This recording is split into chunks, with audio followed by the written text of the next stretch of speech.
Bonjour à tous, eh bien, nous sommes toujours en direct de Lille pour les 10 ans d'Euratechnologie et j'ai à mes côtés Jean-Christophe Bonis. Bonsoir Jean-Christophe. Alors Jean-Christophe, vous êtes le cofondateur d'Isabo, c'est bien ça? Oui, tout à fait, Isabeau. Racontez-nous, c'est quoi Isabeau? Alors Isabeau, c'est une très très belle aventure humaine au démarrage.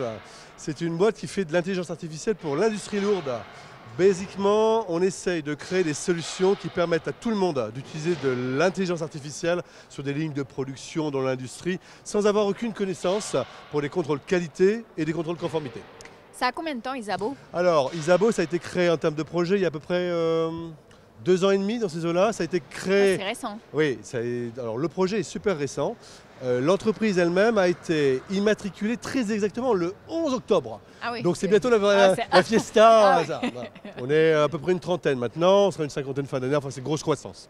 Et vous êtes parti de quel constat pour créer Isabeau, Jean-Christophe? Que simplement que tu vas sur une ligne de production, les opérateurs sont comme des machines, ils ont besoin d'aide de manière à pouvoir améliorer la qualité de leur travail. En parallèle de ça, tu as les industriels qui ont des besoins énormes d'automatisation pour permettre de faire ce qu'on appelle du sur-mesure. Ligne de production, je ne sais pas si tu vas de temps à autre chez Renault, chez nos amis divers et variés, chaque bagnole, elle est unique. Et ils ont besoin d'aide pour savoir ce qu'il faut dans la voiture, pas avoir d'erreur, etc. C'est ça l'enjeu. Et l'intelligence artificielle, c'est quelque chose qui fait peur souvent. Vous avez eu besoin de convaincre, vous avez encore besoin de convaincre Bien quand sûr, vous arrivez avec Isabeau? Bien sûr. Ouais. On nous dit régulièrement, tu vas reprendre notre job.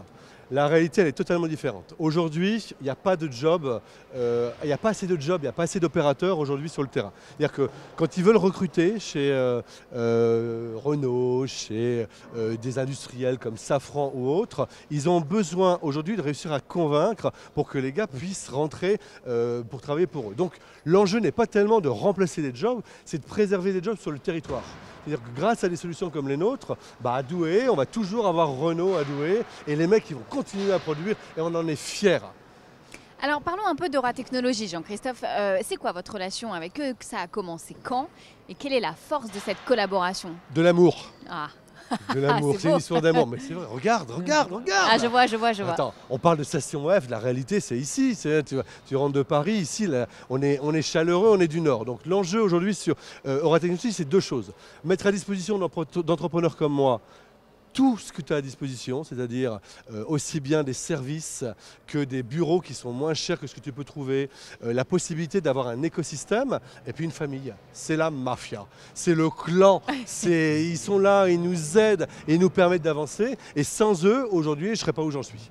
Qu'est-ce que vous avez appris durant toutes ces années, Jean-Christophe, et que vous aimeriez transmettre à votre tour à des jeunes entrepreneurs qui se lancent? Alors 2 choses. Premièrement, à se prendre des claques, à serrer les dents et ne pas montrer l'autre face, mais apprendre qu'il y a tel truc qui va te prendre une bonne claque. En gros, 2 choses. Si j'ai des conseils à donner, j'ai aucun conseil à donner. Premièrement, l'entrepreneuriat, c'est pas fait pour tout le monde. Ah bon? C'est clairement pas fait pour tout le monde. C'est fait pour qui? Pour des gens qui sont faits pour ça. C'est-à-dire qu'il faut être capable de plus avoir de famille, de potentiellement ne plus avoir de vie sociale, de bosser jour et nuit pour un projet, pour quelque chose qui est autre chose que de l'argent. C'est une vocation, c'est dur, c'est la même chose que du sport de très haut niveau et il faut le répéter. C'est-à-dire c'est merveilleux quand tu es fait pour ça, mais c'est super difficile et c'est pas le machin ultra tendance. C'est pas la liberté qu'on a en tête pas ou du tout la liberté. l'idée dont on se fait? Ça dépend. La liberté a un coût. Est-ce que tu es prêt à payer ce prix pour avoir ta liberté? Si oui, bienvenue. Sinon, tu vois, quand tu bosses jour et nuit, 7 jours sur 7, au bout d'un moment, tu vas avoir des problèmes et ça, il faut être prêt à le faire.